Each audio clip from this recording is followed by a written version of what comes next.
Šiandien esu prie fasado ventiliuojimo. Parodysiu aš jums, kaip vyksta darbai. Tai čia yra mūsų mėgstamiausias sumuštinis, taip ir plokštė ir medinis karkasas ant viršaus. Tai pats paprasčiausias ir optimaliausias variantas šiai dienai, mano nuomonė.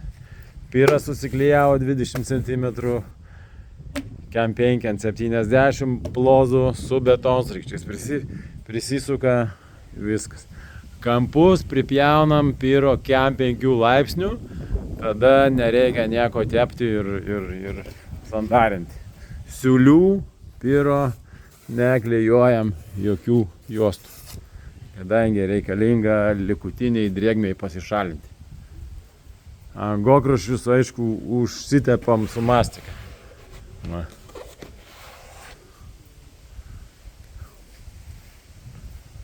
Tai va, šičia bus eternito plokštelės. Padarysiu daugiau video apie šitą objektą, tai čia bus visokių įdomesnių turbūt. Baikit filmuoti.